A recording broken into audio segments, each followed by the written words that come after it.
Si Dariel ay isang 34 na taong gulang na sundalo na matagal ng tapat na naglilingkod sa hukbo ng Demon King. Kahit na iniwan siya bilang isang sanggol at inalaga ni Gran Versa, isa sa 4 na Heavenly Generals, nanatili siyang tapat sa serbisyo. Ngunit sa kabila ng kanyang katapatan, nanatili siyang nasa pinakamababang ranggo sa hukbo dahil wala siyang kakayahang gumamit ng magic. Simula pa noong unang panahon, palaging naglalaban ang mga demon at tao. Ang pagkakaiba lang nila ay ang mga demon ay may magic. Samantalang ang mga tao ay wala. Dahil wala siyang magical powers, matagal nang minamaliit si Dariel ng ibang generals at itinuturing na kaiyahiya. Nang magretiro si Gran Versa, anak nito na si Bash Abaza ang pumalit bilang isa sa mga Heavenly Generals. Sa unang araw pa lang niya sa pwesto, pinatalsik niya si Dariel at pinalaya sa palasyo. Wala siyang tahanan at wala siyang pupuntahan. Naglakbay si Dariel sa kagubatan ng ilang araw, gutom at pagod, sinusubukang magsimula ng panibagong buhay. Isang umaga, napadpad siya sa isang babae na hinahabol ng isang unggoy demon. Bilang isang sundalo, agad niyang ipagtanggol ang babae. Wala man siyang magic, ginamit niya ang kanyang lakas upang harapin ang halimaw. Ngunit sa gitna ng laban, napahiga siya sa lupa dahil sa kahinaan at gutom at tinama siya ng halimaw na itinaon siya sa malayo. Napansin ni Dariel ang isang punyal sa likod ng babae. Kahit ipinagbabawal sa mga sundalo ng Demon King ang gumamit ng sandatang tao, kinuha niya ito at tinusok ang halimaw sa dibdib. Ginaya ang mga galaw ng isang bayani na nakita niya noon. Nang mapatay ang halimaw at mailigtas ang babae, nagpasalamat siya. Sinubukang umalis si Dariel pero hinawakan siya ng babae sa likod ng kanyang kapa at ayaw pakawalan hanggang sa pumayag siyang sumama sa kanilang nayon. Gusto niyang magpasalamat ng maayos kaya inimbitahan niya si Dariel sa kanilang tahanan at pinakain siya. Sa tukso ng mainit na pagkain, pumayag si Dariel. Pagdating sa Lux Village, ipinakilala ng babae ang sarili bilang Malika. Nakilala rin niya ang mga magulang nito kasama na ang ama, ang mayor ng nayon. Nag-ingat si Dariel, alam niyang aatakihin siya ng mga tao kung malalaman nilang demon siya. Ipinaliwanag niya na naglalakad siya sa kagubatan dahil pinatalsik siya ng anak ng dati niyang amo at pinilit siyang lisanin ng kanilang tirahan. Dahil sa pasasalamat sa pagliligtas sa buhay ng anak nila, pinilit ni Malika at ang kanyang mga magulang na manatili si Dariel sa kanilang bahay. Wala siyang ibang mapupuntahan kaya tinanggap niya ang alok. Kinabukasan, nag-usap si Dariel at ang ama ni Malika tungkol sa trabaho habang umiinom ng kape.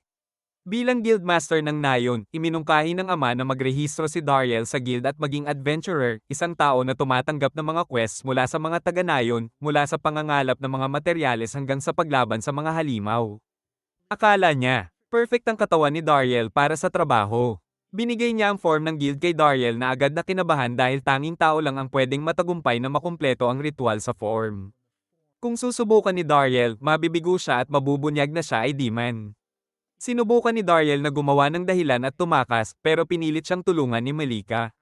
Pinit niya ang daliri ni Dariel at pinatulo ang isang patak ng dugo sa form.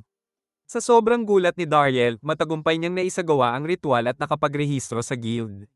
Natuklasan niya na tao pala siya sa simula at pinalaki lang siya ni Gran Verse sa lipunang demon. Kinabukasan, binigyan siya ng unang leksyon ng ama tungkol sa pagiging adventurer. Una siyang tinuruan tungkol sa aura, isang bagay na ipinanganak sa lahat ng tao at pwede nilang gamitin sa kanilang mga sandata para lumaban. Ang pinakamainam na sandata para sa isang adventurer ay nakadepende sa uri ng aura na maaaring slash, sting, protect, o hit. Pinili ni Dariel ang espada muna para subukan ang kanyang slash ability. Binigyan siya ng ama ng malaking puno na dapat niyang hatiin. Sabi ng ama, kahit kalahati lang ang maputol, indikasyon na siya ay slash type. Kahit hindi pa marunong gumamit ng espada, pinasok ni Dariel ang aura niya at gumawa ng malaking slash. Malinis na nahati ang puno, ikinagulat ni Malika at ng ama. Sunod, tinutok niya ang isang mansanas gamit ang simpleng bow at arrow para subukan ng sting ability. Tinamaan niya ang mansanas ng may napakalakas na puwersa na umikot ito at nagpaalsa ng alikabok. Pagkatapos, pinapalo siya sa isang malaking bato gamit ang martilyo para subukan ng hit ability. Nagkahiwa-hiwalay ang bato sa epekto ng tama niya. Sa huli, kailangan niyang harangin ang atake ng ama gamit ang maliit na wooden shield laban sa giant iron hammer para subukan ng protect ability. Sa kabila ng pinakamalakas na palo ng ama, matagumpay niya itong nablock at naitulak pa ang ama sa likuran. Pinatunayan ng mga resulta na may perpektong aura si Dariel para sa lahat ng 4 na uri. Isang bagay na hindi pa narinig ng ama. Pinayuhan siya ng ama na mag-apply sa Central Guild, ang pinakamataas na organisasyon para sa mga adventurer.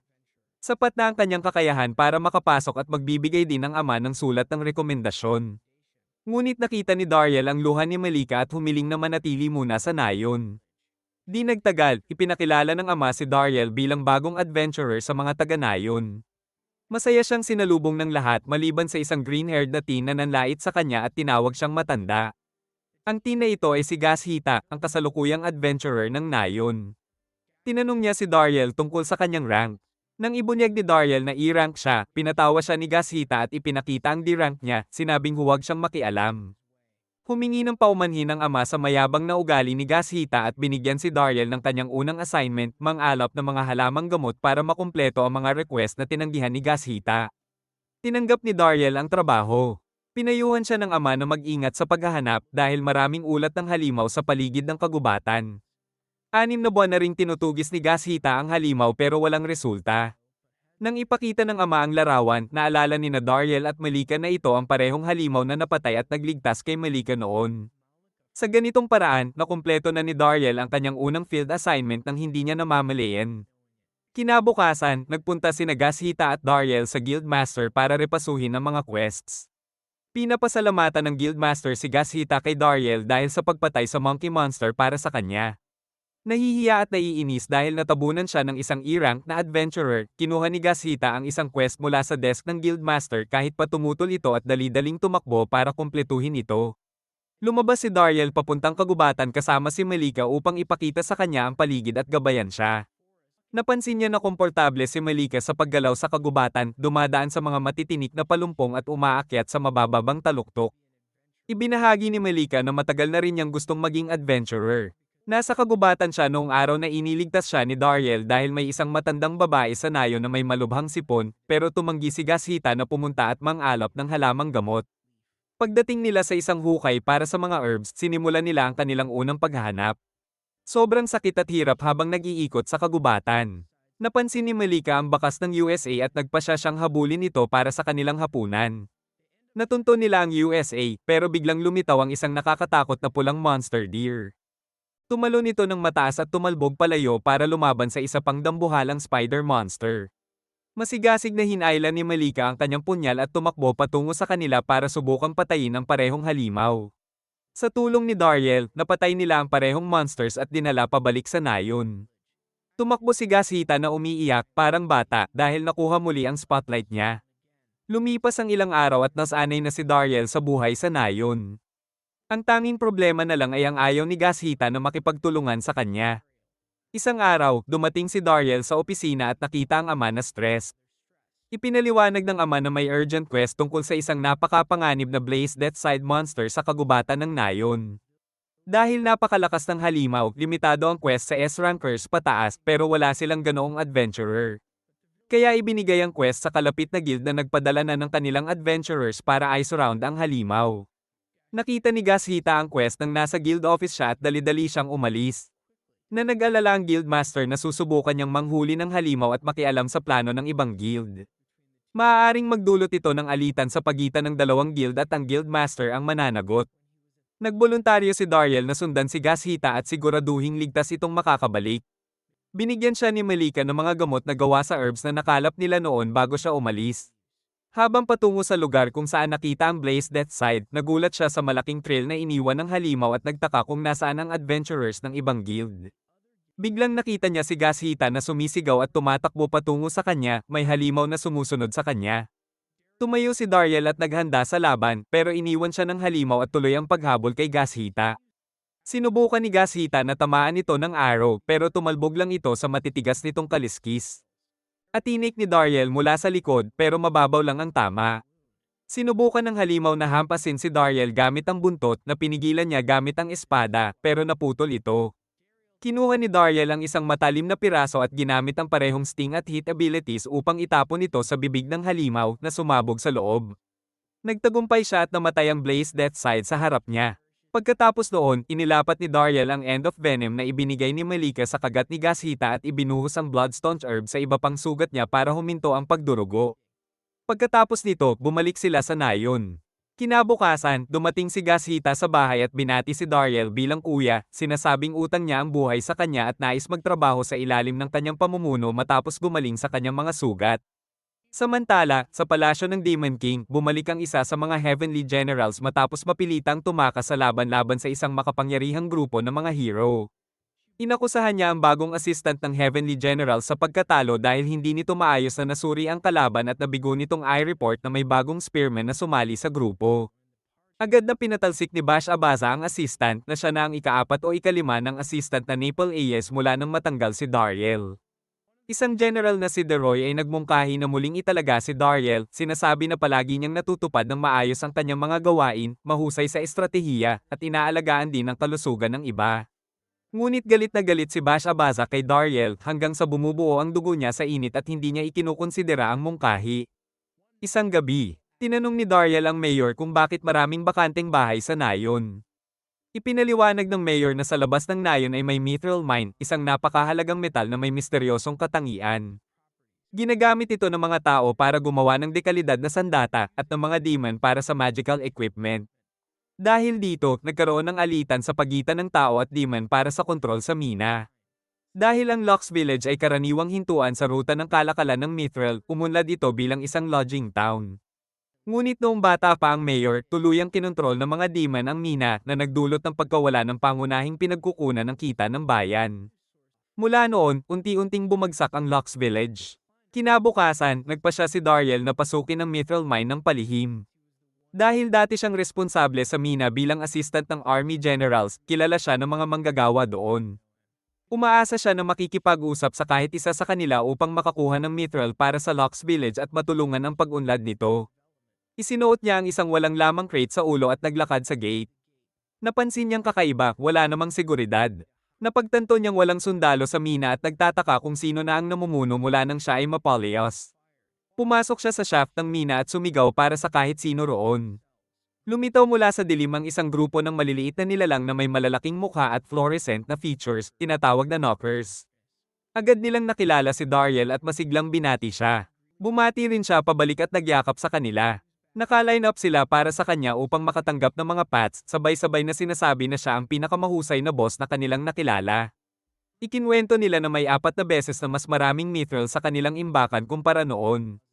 At sa ilalim ng pamamahala ni Bash Abaza, pinapakita sa kanila ang respeto habang ang mga sundalo na dating nakadeploy para sa seguridad ay inalis na upang makatipid. Biglang naputol ang kanilang pag-uusap nang pumasok ang isang grupo ng demon soldiers sa mina.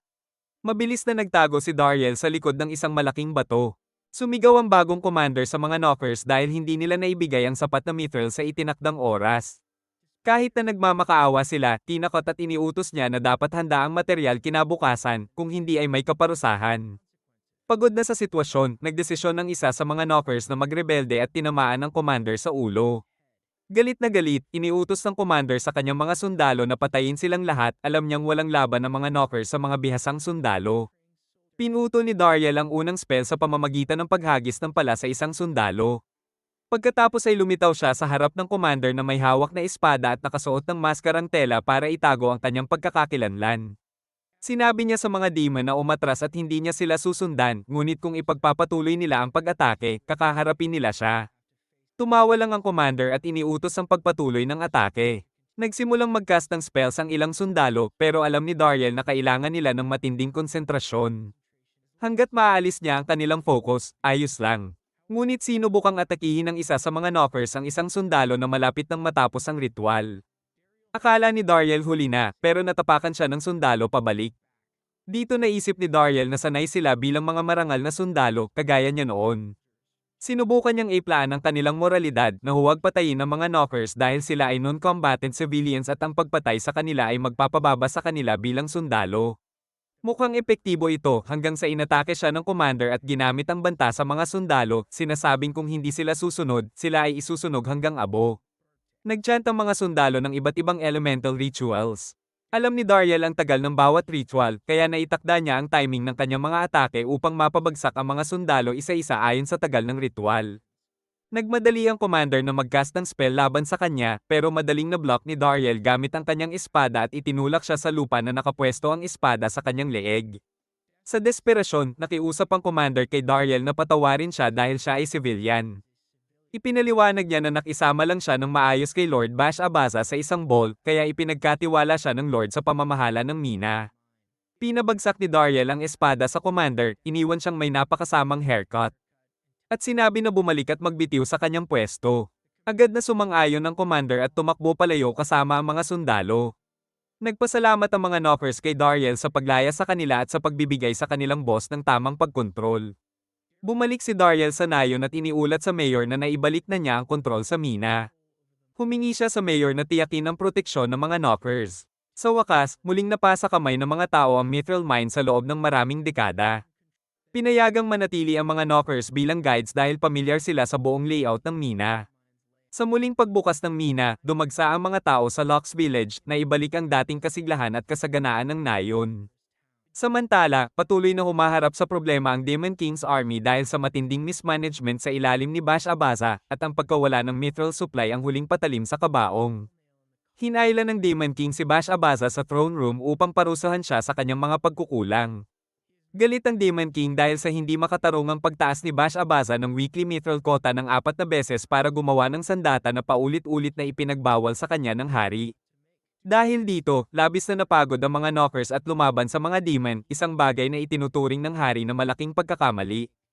Iminungkahi niya na ibalik si Dariel upang pamahalaan muli ang mga gawain tulad dati, at pinuri si Bashaboses ama sa pagiging matalino na panatilihin ang mga magagaling na sundalo tulad ni Dariel malapit sa kanya. Nang marinig ni Bash Abaza ang pangalan ni Dariel, labis siyang na-trigger at nagpakita ng tantrum sa labas ng courtroom. Sa kabila ng kasiglahan ng Locks Village, tinanong ni Malika si Dariel tungkol sa pag-aasawa, ngunit naantala sila ng isang away sa pagitan ni Gashita at Fitibitin, ang leader ng Campbelltown Adventurers.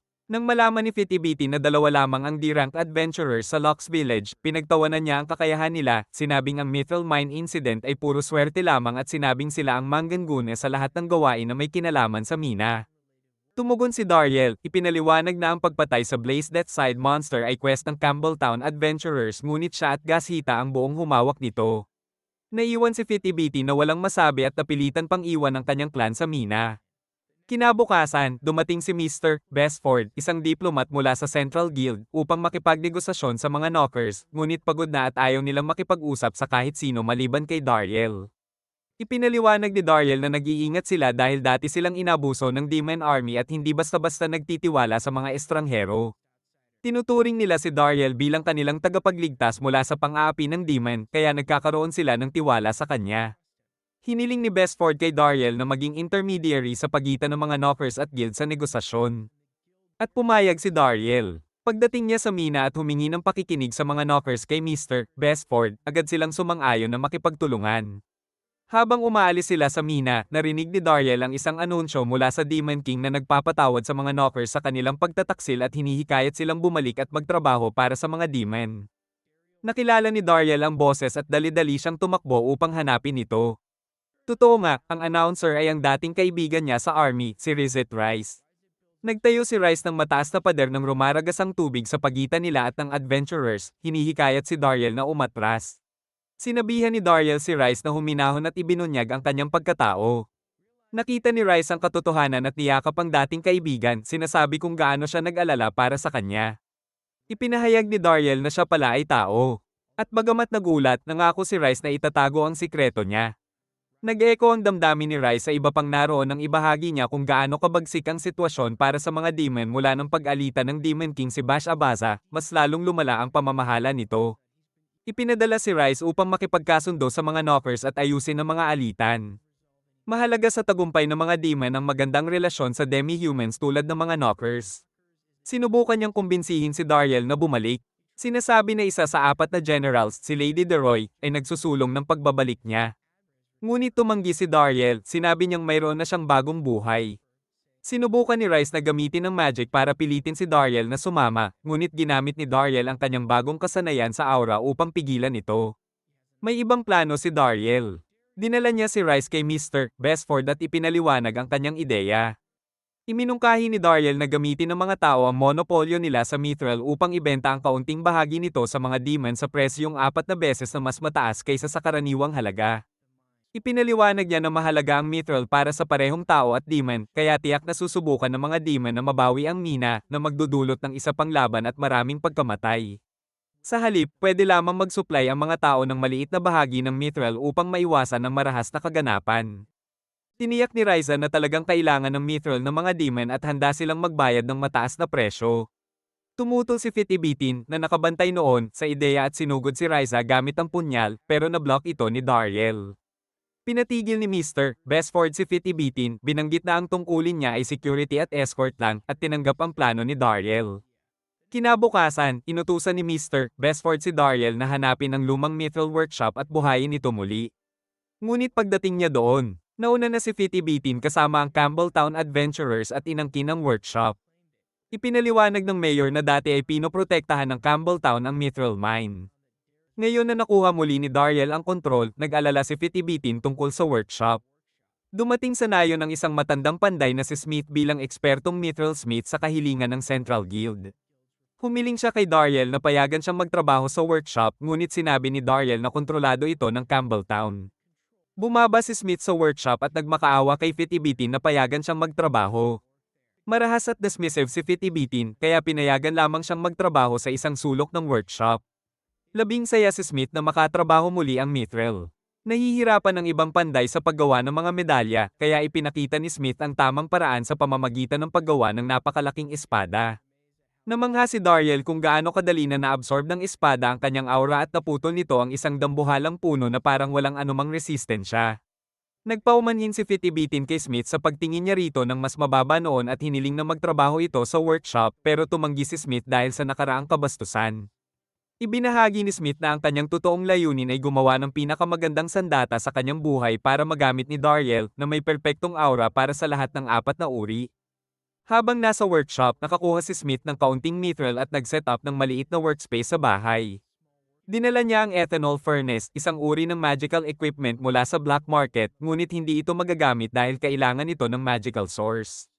Tumawag si Dariel kay Ryza upang magbigay ng magic source na pumayag lamang dahil sa pagkakaibigan nila. Ngayon, sinabi ni Fitibitin kay Dariel na makipag-alyansa sa Campbelltown at labanan ang Central Guild, sinasabi na sinasaklaw ng guild ang karamihan sa kita mula sa mina. Nangako siya na mas pag-iingatan ng Campbelltown ang Locks Village kung sasang-ayon si Dariel sa alyansa. Tumanggi si Dariel, sinabing hindi siya makikipagtulungan sa sinumang nakasakit ng mga taong mahalaga sa kanya. Galit na galit, hinamon siya ni Fitibitin sa isang duel sa Village Square kinabukasan. Sa likod ng isang bahay, ipinaliwanag ng mayor ang mga alituntunin, magpapatuloy ang duel hanggang sumuko ang isa o hindi na makalaban. Malamang, ang resulta ng duel ang magpapasya sa pagmamay-ari ng mina. Kapag napatay ang isang tao sa duel, hindi kinukonsiderang krimen ang pumatay, kaya madalas gamitin ng mga tao ang duel para tuparin ang personal na paghihiganti. Dahil nag-aalala para sa buhay ni Dariel, pinapayuhan siya ng lahat na umatras sa duel na magbibigay kay Campbelltown ng kontrol sa mina. Ngunit iginiit ni Dariel na lalahok siya. Tinuruan siya ni Smith kung paano gamitin ang mithril weapon para sa duel. Kinabukasan, nagtagpo ang dalawang kalaban sa Village Square. Armado si Fitibitin ng shield at blade na kalahating gawa sa mithril. Samantalang humugat si Dariel ng tila simpleng maliit na pure mithril knife. Pinagtawanan siya ni Fitibitin dahil sa maliit niyang sandata. Nag-fling si Dariel ng isang malaking bato na napansin lang ni Fitibitin nang sumabog ito malapit sa kanyang mukha. Tumakbo si Fitibitin upang umatake, ngunit pinipigilan siya ni Dariel habang pinapalabas ang blade ng kanyang knife. Nakakita ng pagkakataon si Fitibitin at sinubukang umatake, pero epektibong na-block ito ni Dariel gamit ang knife. Sinundan niya ito ng strike sa shield ni Fitibitin na napilas sa gitna. Nagbibigay komentaryo si Smith sa background, ipinaliwanag niya na ang knife ay tinatawag na Hermes sword at hindi ito ordinaryong sandata. Dinisenyo ito upang ang aura ng may hawak ay makapagbago ng hugis nito, at dahil perpekto ang aura ni Dariel, walang limitasyon sa anyo ng espada. Hinati ni Dariel ang blade ni Fitibitin sa maliliit na piraso. Isang adventurer ni Fitibitin ang naghagis ng mithril longsword, pero ginawang whip ni Dariel ang kanyang espada at winasak ang longsword sa unang atake, na nagmarka ng mabilis na panalo ni Dariel. Napagod na si Fitibitin sa dami ng talo. Masayang-masaya si Malika at niyakap si Dariel, pinupuri ang kanyang tagumpay. Pagkatapos, taos-pusong humingi ng paumanhin si Mr. Besford mula sa Central Guild kay Dariel para sa nangyari at sinabi na parurusahan ang Campbelltown at ang guild nito. Humiling si Dariel na siya mismo ang pumili ng parusa, hilingin niyang ayusin ng guild ang mga nasirang bahay dahil sa duel. Kinikilala ang kanyang karangalan at talento, inimbitahan si Dariel ni Bestford na sumali sa Central Guild na narinig ni Malika. Sinabi ni Dariel na kailangan niya ng oras upang pag-isipan ito. Sa gabing iyon, habang nagpapahinga sa sauna si Dariel, pumasok si Malika at humiling na makipag-usap. Sinabi niya na dahil pupunta siya sa Central Guild, gusto niyang maglaan pa ng oras kay Dariel bago siya umalis. Hinihikayat niya si Dariel na magtagumpay, sinasabi na alam niyang darating ang araw na ito dahil sa kanyang talento. Nagpasalamat siya kay Dariel sa lahat ng nagawa niya para sa Lux Village at sinabi na hindi pa siya naging masaya noon. Sinabi ni Dariel na desidido na siyang hindi tanggapin ang alok ng Central Guild, sinasabi na mahal niya ang nayon. Labis na napagan si Malika at umiyak kaya hinawakan ni Dariel ang kanyang mukha, pinunasan ang luha at hinalikan siya. Sa palasyo ng Demon King, nagkita si Bash Abaza at ang kanyang ama na si Gran Versa. Tinanong ni Gran Versa kung natatandaan ni Bash Abaza kung ano ang iniwan niya noong magretiro bilang Heavenly General. Naalala ni Bash Abaza na sinabi niya na si Dariel ang pinakamalaking stroke of luck sa buhay niya at ang pagpapasa sa kanya kay Bash Abaza ay paraan para ipasa ang swerte at ipagdiwang ang bagong posisyon nito. Tinanong ni Gran Versa kung kamusta si Dariel at pabigla-biglang tiniyak ni Bash Abaza na maayos ang kalagayan niya na nagsisilbi sa generals. Ngunit galit na galit si Gran Versa at sinuntok siya sa pader at inutusan si Bash Abaza na ibalik si Dariel. Tumanggi muli si Bash Abaza, sinasabing nais niyang patunayan ang sariling kakayahan. Kinabukasan, kinausap ni Mayor si Dariel. Sinabi niya na sila ng kanyang asawa ay tumatanda na at malaking kontribusyon ni Dariel sa paglago ng Lux Village. Inalok niya si Dariel ng titulo bilang mayor. Tinanggap ito ni Dariel at humiling ng pahintulot na pakasalan si Malika. Pagkakakumpirma, hiniling niya ang kamay ni Malika at masayang pumayag ito. Nagsimula ito ng bagong kabanata sa buhay ni Dariel. Lumipas ang 1 taon at masayang kasal sina Dariel at Malika na may isang baby boy na pinangalanang Gran bilang parangal sa ama ni Dariel, si Gran Versa. Ibinahagi ni Dariel ang kanyang nakaraan kay Malika at sa pamilya nito at tinanggap siya nila ng buong puso. Siya ay naging matagumpay na mayor sa ilalim ng kanyang pamumuno, umunlad ang metal processing business sa nayon habang lumalaki at lumalago ang Lux Village. Pumanaw si Smith dahil sa katandaan at ginugol ang huling mga araw sa workshop, sinusunod ang kanyang pagmamahal sa mithril smithing. Isang araw, ipinaalam kay Dariel ni Gashita na papunta ang hero sa nayon. Ang hero ay titulo para sa pinakamalakas na adventurer ng Central Guild na nakatuon sa paglaban sa Demon King. Naalala ni Dariel ang dating hero bilang isang matandang lalaki na mabalahibo ang mukha at walang awa sa pagpatay sa mga demon. Natakot siyang makilala bilang dating assistant ng Demon Army, kaya inihanda niya ang sarili na salubungin ng hero na nakatago ang mukha. Ngunit nagulat siya nang makita ang hero, isang batang magandang babae na si Lady. Kamakailan lang niya nakuha ang titulo matapos magretiro ang dating hero. At dumating sa nayon upang makuha ang perpektong mithril weapon para labanan ng Demon King. Sila at ang kanyang party ay nanatili sa bahay ng mayor. Ipinahayag ni Lady ang dalawang layunin ng kanyang pagbisita. Una, nais niyang makita ang mithril weapons at pinasadya ng Dariel ang tour sa mithril workshop, ang tanging umiiral sa mundo. Naipasa ni Smith ang lahat ng kanyang kaalaman sa mga Smith na nagtatrabaho doon bago siya namatay, kabilang si Sekai, ang pinakamahusay na mithril smith sa kasalukuyan. Pinaglagyan ni Sekai ng touch ang kamay ni Lady, ayon sa itinuro ni Smith, at nalaman na siya ay slash type. Namangha si Lady. Ipinahayag niya ang kanyang pangalawang layunin, naghahanap siya ng ika-4 na miyembro para sa kanyang party, isang layunin na sinusubukan niyang makamit sa pamamagitan ng paglalakbay sa iba't ibang rehiyon. Nagdaos ang nayon ng kompetisyon upang piliin ang ika-4 na miyembro at maraming lumahok. Ang paraan ng pagpili ay head-to-head battle sa pagitan ng 3 party members at lahat ng kalahok. Gumamit ang Heroes Party ng kitchen utensils bilang handicap, ngunit natalo pa rin lahat ng kalahok. Biglang tumawid ang isang arrow sa mukha ni Lady. Si Gashita ang nagshot mula sa malayo at patuloy siyang nagpaputok ng mga arrow. Tumakbo si Lady patungo sa pinagmulan ng arrows. Ramdam niya ang lakas ng atake. Ginamit ni Gashita ang kanyang aura upang buhatin at umatake muli, pero pinuto ni Lady ang mga arrows. Handa na si Gashita para sa isa pang round, ngunit inactivate ni Lady ang isang atake na halos patayin siya. Pinipigilan ni Dariel ang sitwasyon upang protektahan ang buhay ni Gashita. Humingi ng paumanhin si Gashita kay Dariel sa pang-aalipusta sa nayon, ngunit pinuri siya ni Dariel sa kanyang pagsusumikap bilang pinakamalakas na adventurer sa nayon. Sa loob ng 1 taon, umangat si Gashita mula D-rank hanggang B-rank. Nakaramdam si Lady ng lakas niya at sinimulan ng isang atake kay Dariel upang subukin siya. Nalaman niyang pantay sila sa laban kaya kinailangan ni Lady gamitin ang kanyang pinakamakapangyarihang galaw, Skyrend. Nakita na ni Dariel ang atake ng Skyrend ng maraming beses mula sa dating hero at matagumpay niya itong na-counter. Masigasig na inaalok siya ni Lady bilang panghuling miyembro ng kanyang party, ngunit magalang niyang tinanggihan at bumalik sa bahay. Dumating si Lady kasama ang kanyang party sa bahay ni Dariel upang hikayatin siyang sumali.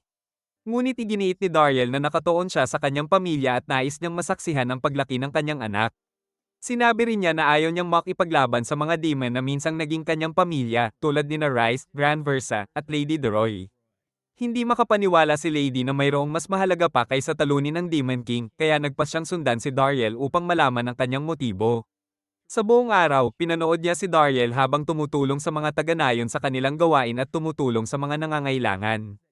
Naunawaan niya na ang pinakamataas na layunin ni Dariel ay alagaan ang kanyang mga tao. Gabi na, nais ni Lady na makipag-usap kay Dariel ng pribado. Tinanong niya kung saan niya natutunan ng Skyrend technique. Sinabi ni Dariel na nakuha niya ito sa pamamagitan ng pagkopya sa kanyang estilo, ngunit pinuna ni Lady na iba ito sa kanya at mas kahawig pa sa dating hero na si Alancel.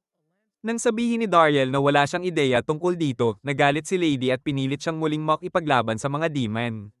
Nag-away sila tungkol sa kung sino ang unang umatake. Ayon kay Dariel, ang isang human hero ang unang umatake sa Demon King at depensa lang ang ginawa ng mga demon. Tinuligsa naman siya ni Lady, na nagsabing isa sa mga demon generals, si Bistan, ang walang dahilan na pumatay sa asawa at anak ni Alancel, na naging dahilan para maging walang awa si Alancel at hangarin ang paghihiganti. Kahit ganoon, hindi niya natagpuan ang katawan ng kanyang anak. Ipinaliwanag ni Dariel na ang bawat isa sa magkabilang panig ay lumalaban para sa kanilang minamahal at hindi puro kasamaan ang panig ng mga demon. Naantig si Lady sa matibay na prinsipyo at lakas ng loob ni Dariel at hiningi niya na maging guro siya upang lalo pang mapaunlad ang kanyang kakayahan. Tinanggap ni Dariel ito, nakikita bilang pagkakataon na hikayatin ng hero na tigilan ang walang katapusang digmaan.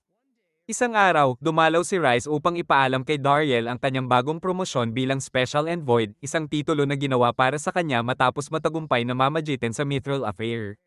Ngunit nabalewala ang kanilang pag-uusap nang dumating si Lady Zebientes, isa sa 4 na Heavenly Generals. Pinagalitan niya si Rice dahil hindi niya sinabi kay Lady Deroy ang kinaroroonan ni Dariel. Kahit na alam niya ito mula pa noon.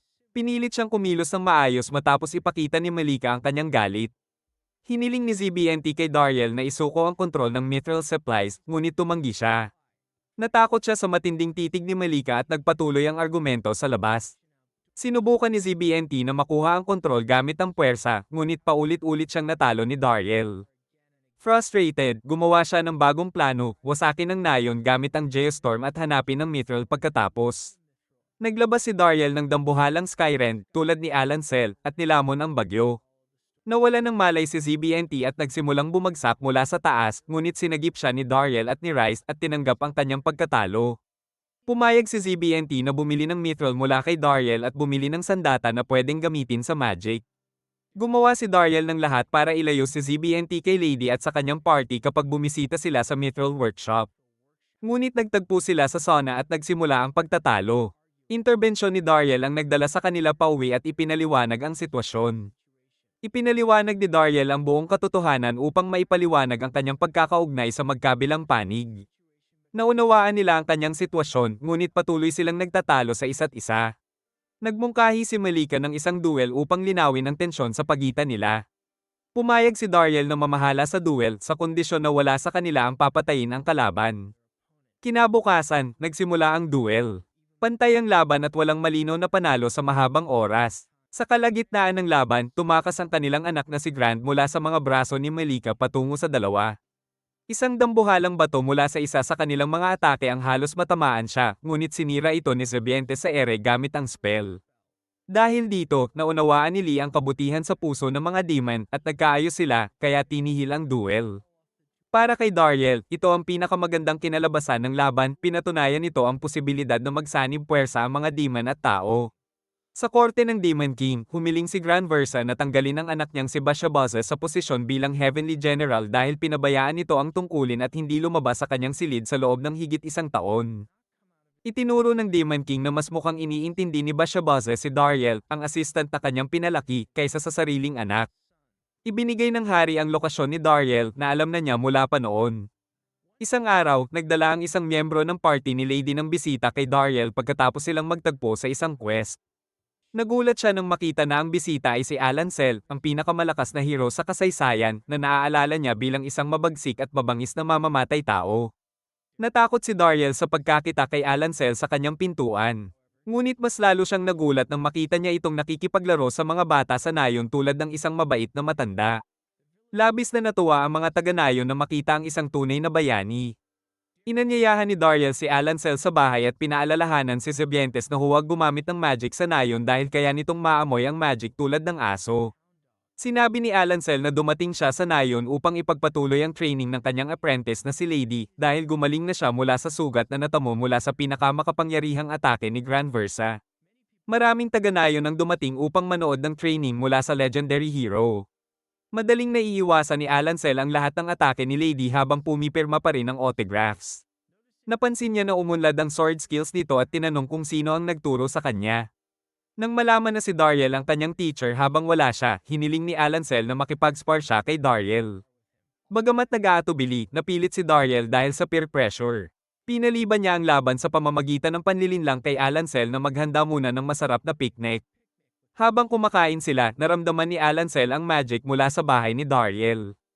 Biglaang nagbago ang kanyang kilos, inihagis niya ang sandata niya patungo sa pinagmulan ng magic na naharang ni Dariel. Pinigilan niya si Alan Cell na pumatay ng sinuman sa loob ng kanyang nayon. Nagpatuloy ang laban sa pagitan nila nang halos hindi makapagtanggol si Dariel at humanga si Zebientes na may ibang tao na kayang gamitin ang lahat ng 4 na uri ng aura. Hinimok ni Alan Cell si Dariel na maging hero upang magkaisa sila at labanan ng mga demon, ngunit tumanggi si Dariel. Naglabasan ng parehong Skyrend na may pantay na kapangyarihan na nagneutralize sa isa't isa. Tinanong si Dariel kung bakit siya nagsisikap na protektahan ang buhay ng demon. Sinabi niya na nais niyang magsanib puwersa ang mga demon at tao. Dahil siya ay isang tao na pinalaki ng mga demon. Ipinaliwanag ni Dariel na isa sa dating generals, si Bistan, ang nakakita sa kanya bilang sanggol 30 taon na ang nakalipas at iniwan siya kay Grand Versa. Nang makonect ang mga detalye, na-realize ni Alan Cell na si Dariel pala ang anak na akala niya ay nawala niya noon. Bago pa man makapagproseso si Dariel, hinarang ni Alan Cell ang isang fire attack mula kay Grand Versa na kaka-rating lang sa Lux Village. Niyakap ni Grand Versa si Alan Cell. Masayang nagkita muli matapos ang mahabang panahon. Inamin niya na alam niyang tao si Dariel nang hindi siya makagamit ng magic matapos ang 5 taon, ngunit hindi niya kayang iwan dahil sa pagmamahal niya kay Dariel. Dahil dito, nakamit ni Dariel ang lakas na meron siya ngayon. Naramdaman ni Alan Cell ang galit, ang oras na dapat sana ay para sa kanya, kinuha ng mga demon. Ang pagkawala ng lahat ng oras na pwede niyang gugulin kasama ang anak ay nagdulot sa kanya ng puot at lakas na meron siya ngayon. Pinagpas siya ni Alan Cell na ipaghiganti ang lahat sa pamamagitan ng pagpatay kay Grand Versa. Handa na silang dalawa para sa matinding laban, ngunit pumasok si Malika at niyakap ang kanilang apo, si Baby Grand, sa kanilang harapan. Nakita ang kanilang apo, naglagay sila ng kanilang alitan sa tabi. Kahit hindi na kayang balikan ni Alan Cell ang nakaraan bilang ama, pwede niyang gamitin ang natitirang oras bilang lolo. Sa palasyo, inaabangan ni Basho Baza ang seremonya na magbibigay sa kanya ng pinakamataas na ranggo bilang general, ngunit pumasok siya sa isang bakanteng hall. Walang sino mang bisita ang tumugon sa kanyang imbitasyon at ang mga servers ay kredito kay Dariel sa lahat ng nagawa, walang nangyayari kapag wala siya. Tuluyan ang napuno ng galit si Basho Baza at winasak ang gusali bago magdesisyong habulin si Dariel. Sa bahay ni Dariel, nagtipon ng 3 ama niya. Nagjob ng beers at naglaro kasama si Grand. Nagkaroon ng pagkakasundo si Grand Alonso at Grand Versa, kinilala ang papel nito bilang mabuting ama at nagkamayan. Ngunit nasira ang magandang mood nang tanungin ni Alan Cell si Lady kung ipagpapatuloy pa rin niya ang training. Tinanong ni Dariel kung bakit ayaw pa rin niya tumigil sa laban sa Demon King kahit may mabubuting demon. Ipinaliwanag ni Alan Cell na paniniwala ng hero mula pa noon na ang Demon King ang pinagmumulan ng lahat ng kasawian at ang kanyang pagkatalo ang magdadala ng kayamanan at swerte. Alam naman ni Alan Cell na propaganda lang ito, sa katotohanan, taglay ng Demon King ang pinakamalaking karunungan at kapangyarihan sa mundo. Naniniwala ang Central Guild na kung matatalo ang Demon King, magkakaroon sila ng kapangyarihan upang ang mga tao ay maging superior na lahi. Pinaghihinalaan nila na ang mga demon ay binigyan ng magical powers ng Demon King, at kung matatalo ito, matututo rin ng Central Guild na gamitin ng magic. Matapos ipakita ang pagiging makasarili ng Central Guild, tinanong ni Alancel si Lady kung gusto pa rin niyang lumaban. Sinabi niya na ipagpapatuloy niya ang misyon bilang hero, gusto niyang makita ang lahat gamit ang sariling mata bago gumawa ng sariling desisyon. Sa sandaling iyon, dumating si Fitibishan upang ipaalam na inaatake ng isang monster ang Mithril Mine. Ginamit ni Zebientes ang kanyang powers upang ilipat ang lahat sa mina. Nang makita nila, natakot silang lahat sa dambuhalang nilalang na hindi pa nila nakikita dati. Kahit na walang sino mang gwardya ang nasaktan habang nakatakas, ang mga knockers ay naiwan pa rin sa loob ng mina. Walang pag-aalinlangan, pumasok si Dariel sa mina upang iligtas sila kasama si Alancel. Dito, nagsaanib puwersa si Lady at ang kanyang party, si Grand Versa, at si Zebientes upang labanan ang dambuhalang nilalang, ngunit tila wala itong naaapektuhan. Natagpuan ni Dariel at Alancel ang mga knockers na nagtatago sa ilalim ng mga guho. Ngunit bumaba ang dragon-like monster upang harapin sila. Magkasamang nagcast ng Skyrend ang ama at anak na nagpatamba sa dragon sa lupa. Mabilis itong bumangon at umungal kay Dariel. Ipinakita ni Dariel ang kanyang kamay at sandaling tumingin ang monster bago ito lumipad palayo, tila may naramdaman itong kakaiba. Bumalik si Grand Versa sa palasyo ng Demon King habang sina Zebientes at ang iba pa ay nagligtas sa mga knockers at nasugatang gwardya. Naiulat na isa sa mga manggagawa sa mina ay nawawala. Dumating si Grand Versa sa kastilyo at agad na hinarap ang kanyang anak tungkol sa Room of Secrets. Ang Room of Secrets ay isang nakatagong silid sa kastilyo na naglalaman ng bawat uri ng hex, mga magic na ipinagbabawal dahil masyadong malakas at mapanganib, parang dark web ng magic. Naramdaman ni Grand Versa ang bakas ni Bashabaza sa monster na umatake sa mina, at naisip niyang ginamit nito ang isang hex upang kontrolin ang nilalang. Binalaan niya ang anak tungkol sa pag-aaksaya ng magical abilities sa maling layunin at kung paano sana natutunan niya mula kay Dariel. Sumagot si Bashabaza na tinatawag ang kanyang ama na traidor dahil sa pakikipagkaibigan niya sa mga tao. Nang makita ni Grand Versa, gamit ang mata ng monster, na ginamit ni Bashabaza ang Spirit Synchronization Hex, a super tabo hex na pumapasok sa isip ng caster at unti-unting nawawala ang kakayahan nitong tukuyin ang sarili, napagtanto niya ang malalang sitwasyon. Tinawag ni Bashabaza ang Dragon Monster upang dalhin siya sa mina, kung saan naroroon ang dalawang bayani, sa layuning talunin sila pareho. Sa mina, sinubukan ni Dariel iligtas ang lahat ng knockers nang harapin siya ng isang nakakatakot na dambuhalang nilalang. Ipinakilala nito ang sarili bilang Gigantem Machia, isang magical earth beast. Sinabi nito na nasaktan siyang makita ang kanyang kaibigan na Salamandra, ang dragon monster, na galit. Dahil nakilala ang mabuting puso ni Dariel, ginantimpalaan siya ng dambuhalang nilalang sa pamamagitan ng pagtanggal ng ilang restriksyon sa mithril structure ng Hermes sword niya. Makalipas, nakatanggap si Dariel ng impormasyon mula kay Grand Versa na si Bashabaza ang nagkontrol sa Salamandra at papunta sa Lux Village kasama ang 4 na legendary beasts upang patayin si Alancel, Lady, at ang kanyang party. Ang unang hakbang ni Dariel ay i-evacuate ang nayon. Binigyan siya ni Malika ng glove at singsing bilang panalangin. Habang naghihintay sila sa pagdating ni Bashabaza, pumasok ito ng malakas kasama ang kanyang mabagsik na Salamandra. Nang magkaharap, napansin ni Bashabaza ang singsing sa daliri ni Dariel at tinanong kung siya ba ay kasal. Sabay palakpak, sinabi ni Bashabaza na sisimulan niya sa pagpatay sa asawa ni Dariel. Binago ni Dariel ang kanyang espada bilang whip upang panatilihin ang Salamander sa lugar.